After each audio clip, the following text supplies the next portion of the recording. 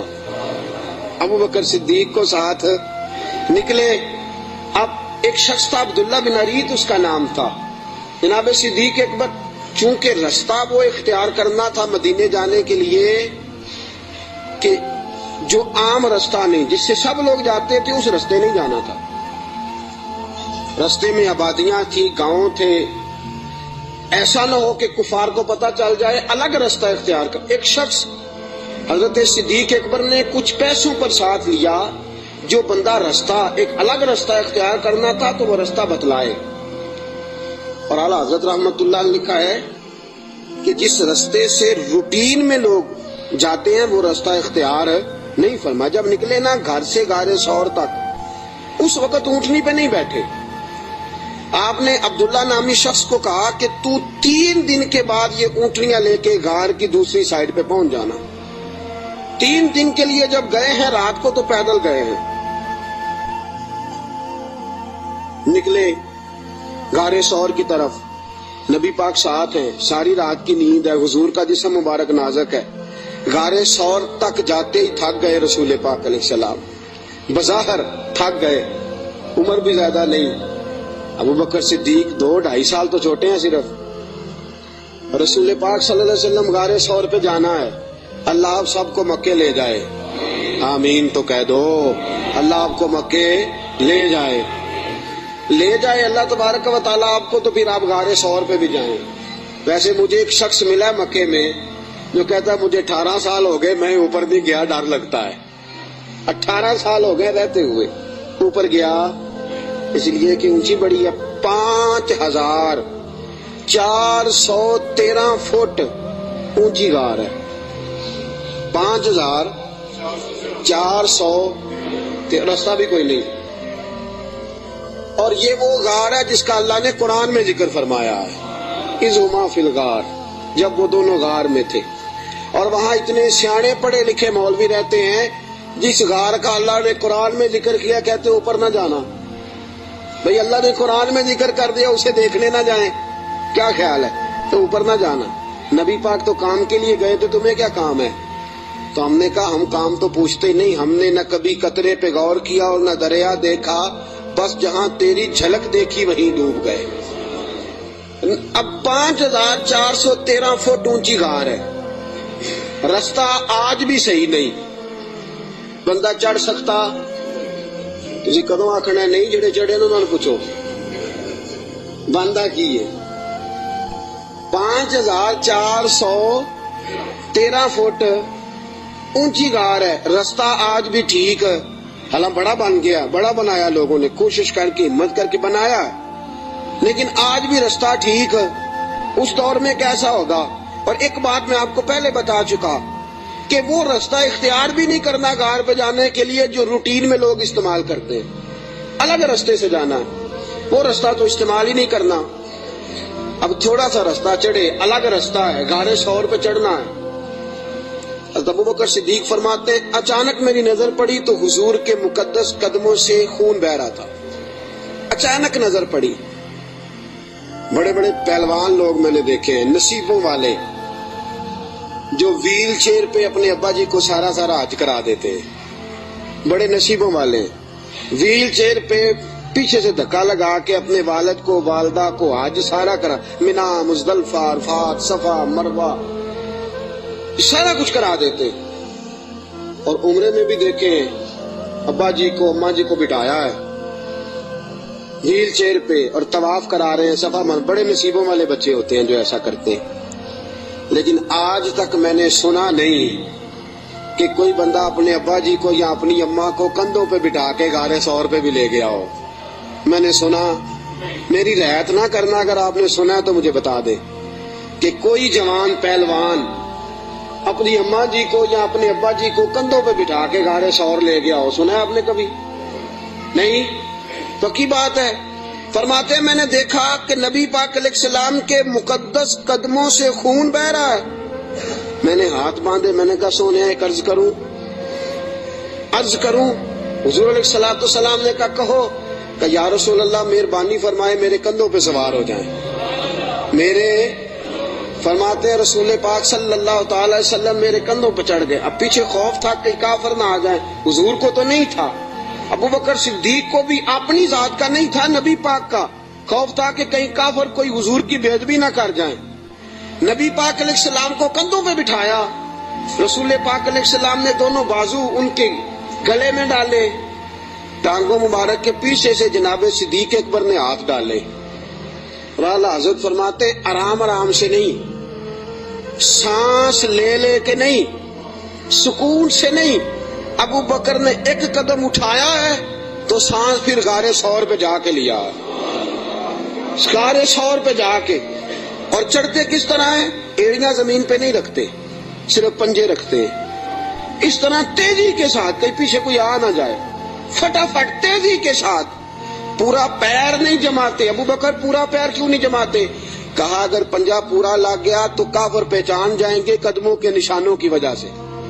پورا پنجہ اور تیزی کے ساتھ, تیزی. میاں محمد بخش صاحب عارف کھڑی رحمت اللہ علیہ فرماتے ہیں ویکھو پباں پار قدم نہیں جے لاؤندا, پباں پار ہے پورا قدم نہیں جے لاؤندا, پباں پار قدم نہیں لاؤندا تے سور پہاڑ تے چڑھیا جاندا.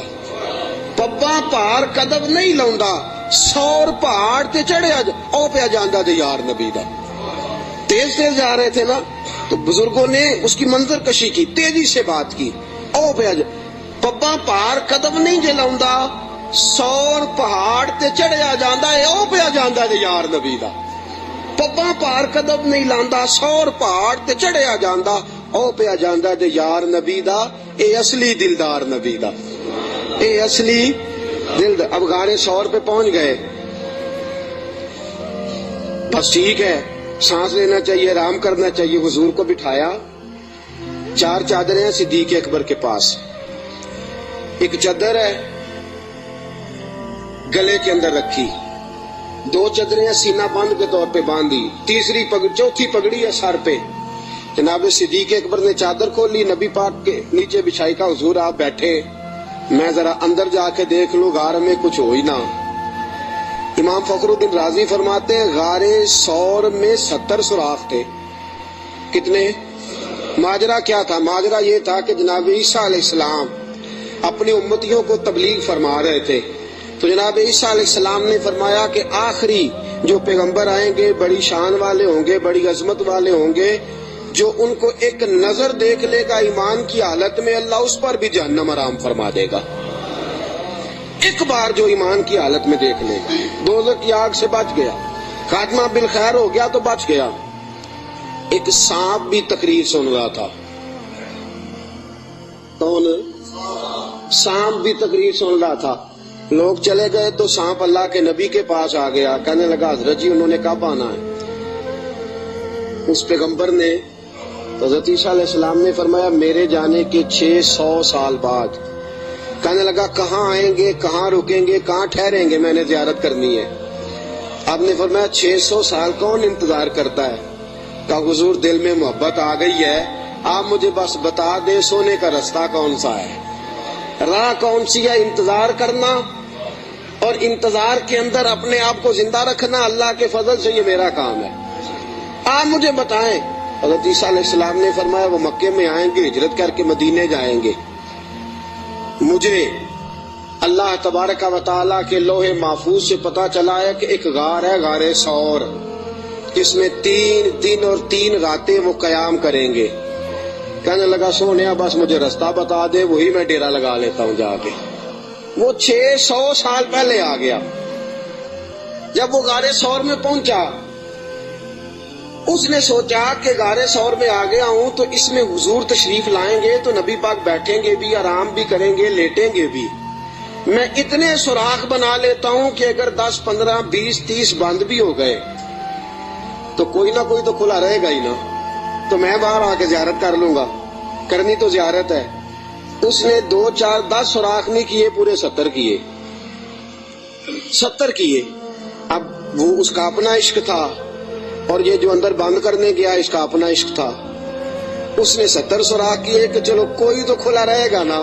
ابو بکر صدیق نے کہا باری میری ہے دیکھنے کی, کسی اور کو موقع مل ہی نہیں سکتا.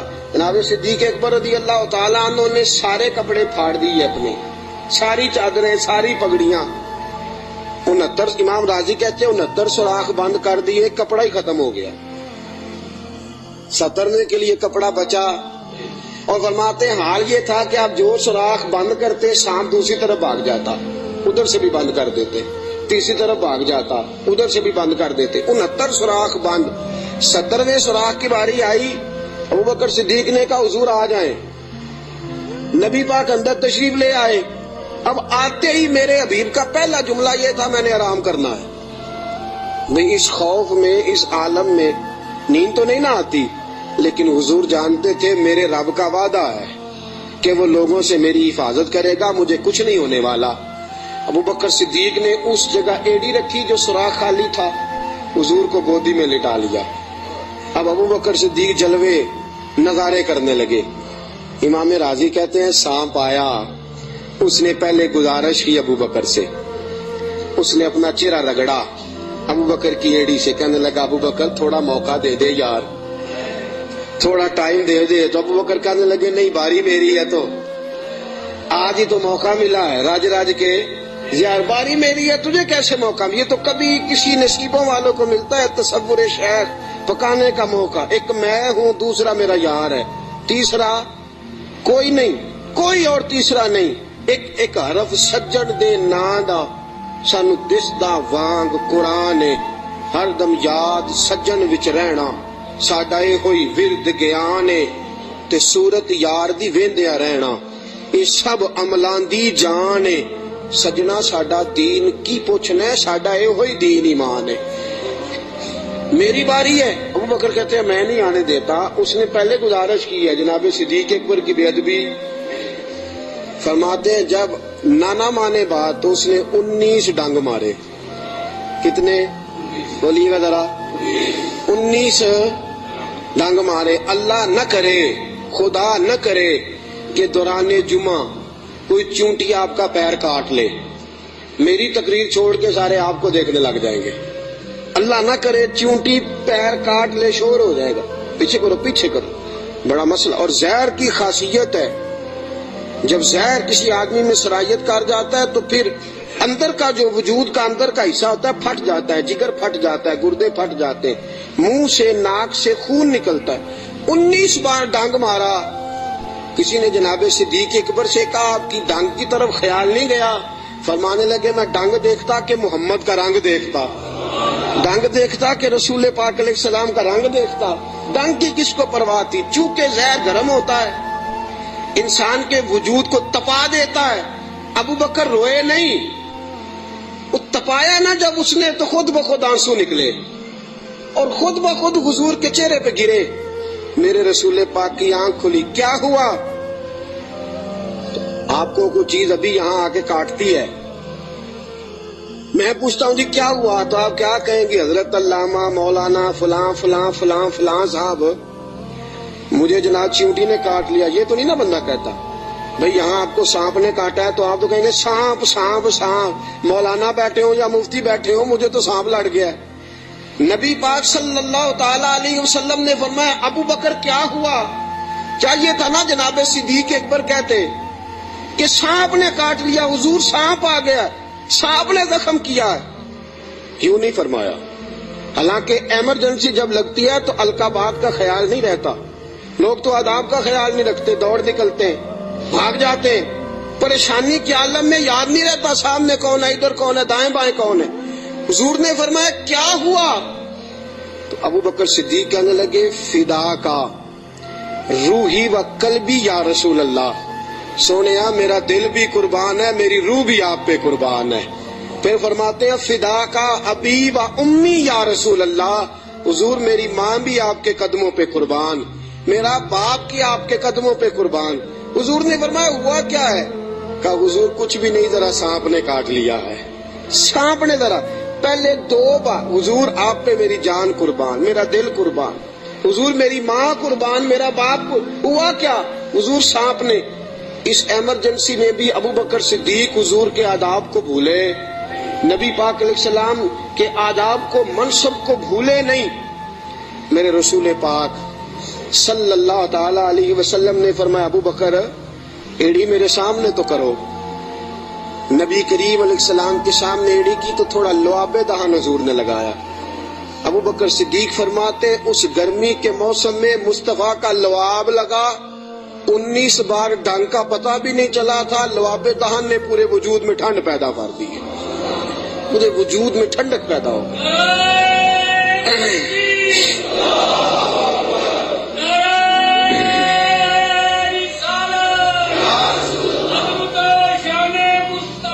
نبی کریم صلی اللہ تعالی علیہ وآلہ وسلم نے فرمایا ابو بکر تیرے کپڑے کدھر ہیں؟ کہا سونیا 3-4 لے کے آیا تھا, سارے ٹکڑے ٹکڑے کر کے میں نے لگا دیے ہیں. میرے حبیب پاک نے ہاتھ اٹھائے اور دعا کیا دی, کہا اے اللہ جس طرح میں اور ابو بکر غار میں کٹھے ہیں ہمیں جنت میں بھی کٹھا ہی رکھنا.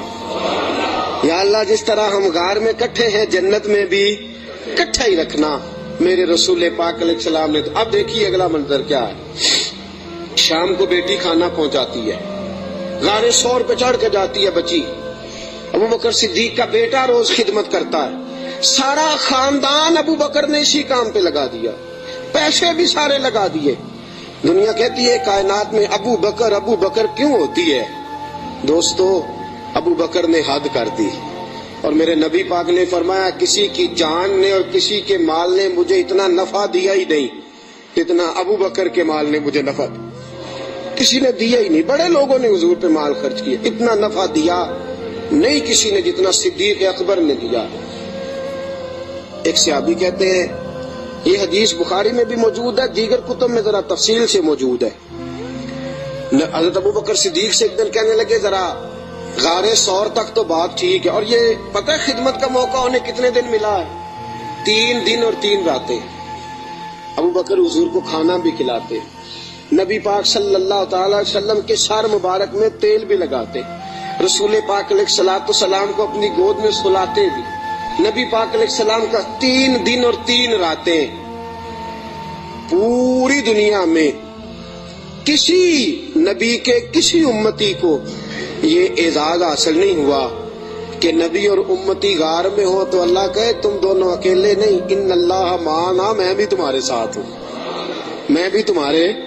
اللہ بھی ان کے حضور نے فرمایا ابو بکر غم نہ کر, اللہ بھی ہمارے ساتھ. 3 دن اور 3 راتیں یہ قرب خاص نبی پاک علیہ السلام کے ساتھ, خاص قرب تنہائی میں نبی پاک علیہ الصلوۃ والسلام کی خدمتیں جناب صدیق اکبر رضی اللہ تعالیٰ عنہ کو میسر آئیں. میرے دوستو صحابہ نے کہا اے ابو بکر غار سے باہر کی بھی کوئی بات بتاؤ.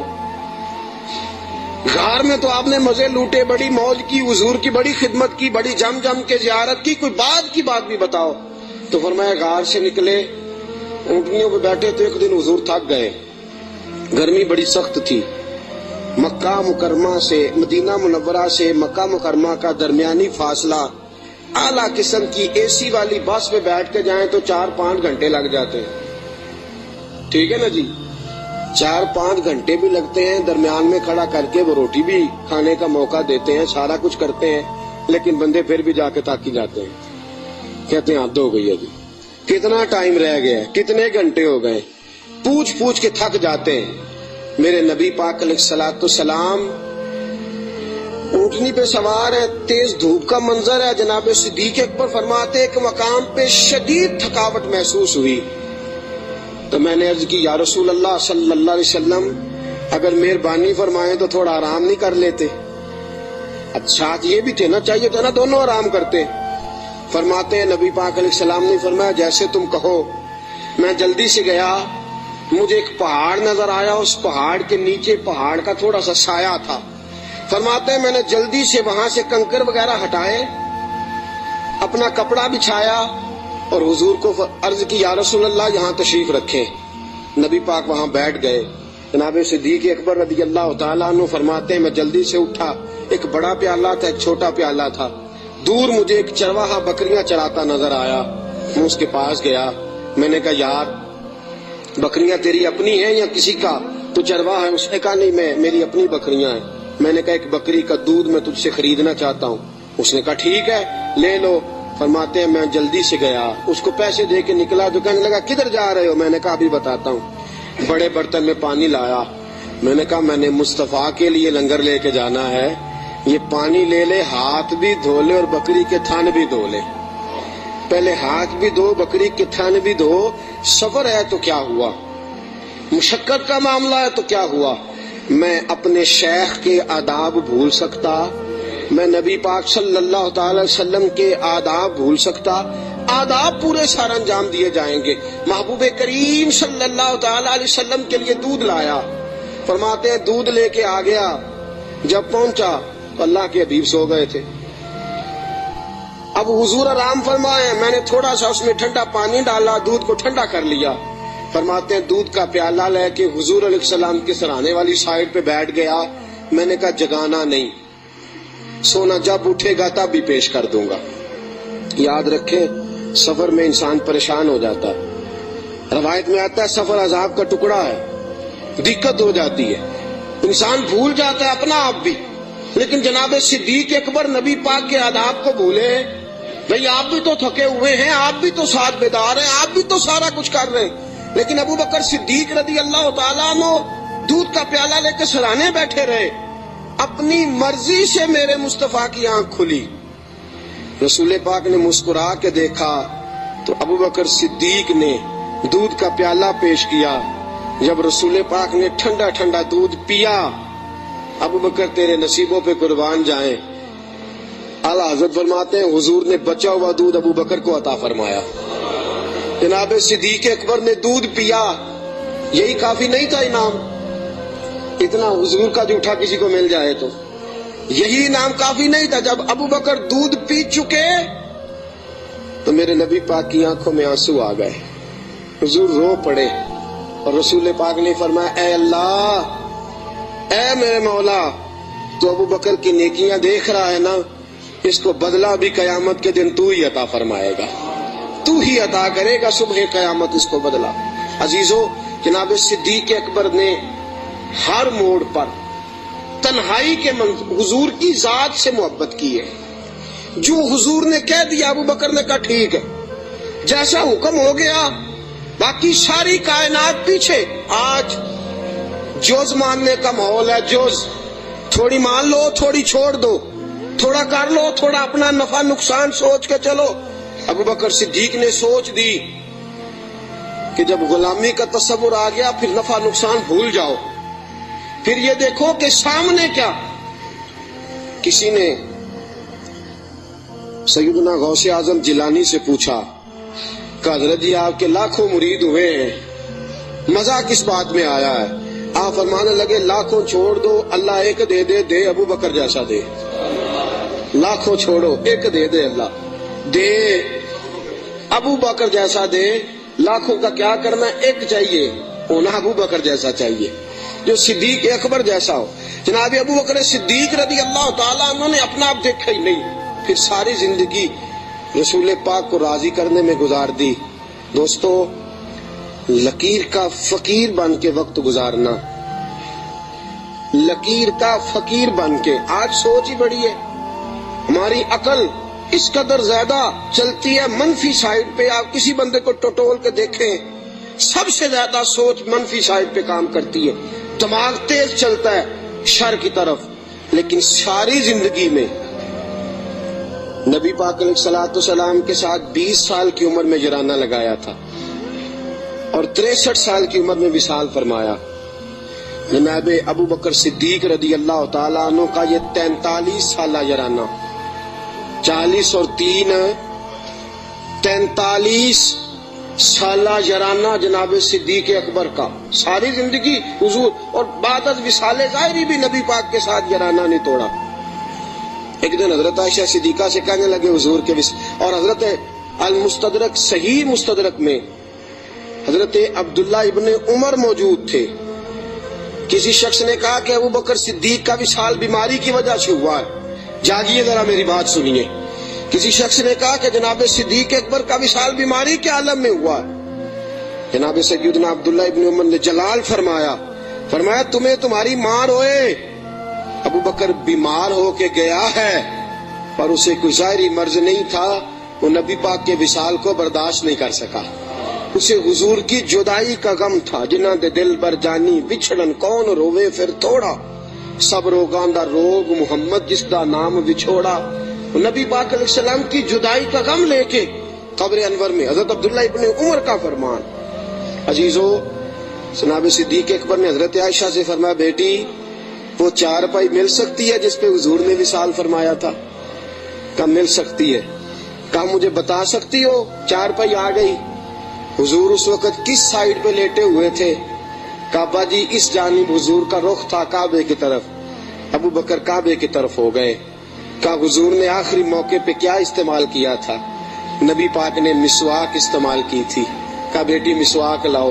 کپڑے کس رنگ کے پہنے تھے؟ ابو بکر اس رنگ کے پہنے تھے۔ بیٹی تھی نا جی سیدہ عائشہ، رو پڑی۔ کعبہ جی آپ کیوں ایسے سوالات کرتے ہیں؟ کہا بیٹی زندگی مصطفیٰ کے نام پہ گزار دی ہے، میرا تو اور تعارف ہی کوئی نہیں، نوکر بن کے وقت گزارا، نوکری کی ہے زندگی میں، اور تعارف ہی کوئی نہیں، میں نے تو اور کچھ کمایا ہی نہیں، میں اپنی حیاتی تو قربان جاواں، بس محمد محمد پکیندے گزر گئی، اور تو کچھ کٹھا ہی کوئی نہیں کیا۔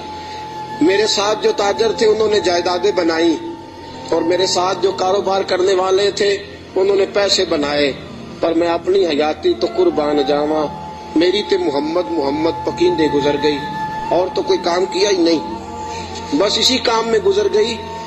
دل کرتا ہے، میرا دل کرتا ہے کہ مروں بھی اس طرح جس طرح رسول پاک نے وصال فرمایا تھا۔ بیٹی میرا دل کرتا۔ حضرت عائشہ صدیقہ رضی اللہ تعالیٰ عنہ عرض کرتی ہیں کہ آپ اس قسم کی باتیں کیوں؟ کہا بیٹی ایک آخری جواب دے دے، حضور کا وصال ہوا تو دن کون سا تھا؟ حضرت عائشہ صدیقہ فرماتی ابا جی پیر کا دن تھا۔ فرمایا بیٹی پھر تو دعا کر اللہ مجھے منگل نہ دکھائے، دعا کر اللہ مجھے منگل نہ دکھائے یہ وقت۔ دوستو، جناب صدیق اکبر کا وصال ہوا تو علی المرتضیٰ جیسا شیر چارپائی کے سرانے کھڑا ہوا، تو حضرت ابو بکر کی چارپائی کے سرانے کھڑے ہو کے علی المرتضیٰ رو رو کے بحال ہو گئے، اور کہنے لگے لوگ کہتے ہیں ابو بکر چلا گیا ہے، مجھے تو لگتا ہے دنیا سے مصطفیٰ کی تصویر رخصت ہو گئی ہے۔ لوگ کہتے ہیں ابو بکر گیا، اور مجھے لگتا ہے کہ یہ وفاؤں کا جنازہ ہے، یہ آج جو ہم جنازہ پڑھیں گے یہ محبتوں کا جنازہ۔ کائنات میں وفا جس کا نام تھا، اور کائنات میں نوکری کرنے کا جس نے حق ادا کیا ہے، اور کائنات میں جس نے وفائیں رقم کی، حضرت علی المرتضیٰ شیر خدا رضی اللہ تعالی عنہ نے فرمایا مجھے تو لگتا ہے یہ وفاؤں کے پیکر کا جنازہ ہے۔ ابو بکر صدیق کا جنازہ اٹھا، علی المرتضیٰ میرے حبیب پاک علیہ السلام کے روضہ اطہر پہ کھڑے ہو کے کہنے لگے حضور ابو بکر آیا ہے، یا رسول اللہ ابو بکر آیا ہے۔ اس کا دل کرتا ہے کہ آپ کے قدموں میں جگہ ملے۔ جناب علی المرتضیٰ پیغام دیتے، اور میرے حبیب پاک صلی اللہ علیہ وسلم کے روضے کی کھڑکی کھلتی ہے تو حضور نے فرمایا اس نے نوکری بڑی کی ہے، اس کو قریب لاؤ اور اس کو میرے پہلو میں دفن کرو۔ انسان تو انسان رہے، 70,000 فرشتے عصر کے وقت اور 70,000 فرشتے جو فجر کے وقت مجھ پر سلامی دینے آتے ہیں، میں ان کی ڈیوٹی لگاؤں گا۔ ابو بکر پہ بھی سلام پڑھ کے جانا، صدیق کی عظمت کو بھی سلامی دے کے جانا۔ اللہ کی قسم، جو ابو بکر رضی اللہ تعالیٰ عنہ سے معاذ اللہ کسی وجہ سے اختلاف بھی رکھتا ہے نا، میرے حبیب نے کوئی رنگ ہی ایسا بنا دیا ہے۔ ابو بکر سے معاذ اللہ استغفر اللہ کسی وجہ سے اختلاف بھی رکھتا ہے نا، جب میرے مصطفیٰ کے مواجہ شریف کے سامنے کھڑا ہو کے ہاتھ باندھ کے سر جھکاتا ہے اور حضور پہ سلام پڑھتا ہے، تو قسم اللہ کی ابو بکر کی بارگاہ میں خود بخود ہی سر جھک جاتا، خود بخود سر جھک جاتا۔ قیامت تک لوگ سلامیاں دے رہے ہیں۔ ایک کی کام سیکھا ابو بکر نے، انہوں نے کہا میں نے کل مانا، کل، میں نے جز کی بات نہیں کی، تھوڑا سا مان کے میں نے چھوڑ نہیں دیا، میں نے کل مانا ہے۔ مکے کی گھاٹیاں تھی پھر بھی میں نے کل ہی مانا، غار سور کی راتیں تھی تو میں نے کل مانا، اور غار سور سے نکلے تو لوگوں میں نے کل ہی مانا۔ مصطفیٰ نے کہہ دیا تو میں بھاگ گیا، اور فرمایا قبر کی دیواروں تک میں نے کل مانا ہے، اور میرے کل ماننے کی منظوری اس دن ہوئی ہے جس دن نبی نے گنبد کا سایہ عطا کر دیا، یہ منظوری ہو گئی۔ تو ساتھیوں یاد رکھنا، کل مانو، جز جز ماننے چھوڑ دو۔ دو گھروں کے مہمان بنو گے کہیں بھوکے نہ رہ جانا، اور دو کشتیوں کے سوار بنو گے تو کہیں ڈوب نہ جانا، آدھے تیتر آدھے بٹیر بن کے وقت گزارو گے تو الجھ جاؤ گے۔ کلمہ پڑھا ہے تو اب کل مانو، کل مان کے چلو، صحیح مان کے چلو، نوکری کرو تو جم کے کرو۔ کل ماننے میں جو مزہ آتا ہے وہ جز ماننے میں نہیں آتا۔ کل مان کے زندگی گزارو، پھر دیکھو کیسی محبتوں سے گزرتی ہے اور کیسی عقیدتوں میں گزرتی ہے۔ ہمیشہ مدحت خیر الانام میں گزرے، دعا ہے یہ عمر درود و سلام میں گزرے۔ وآخر دعوانا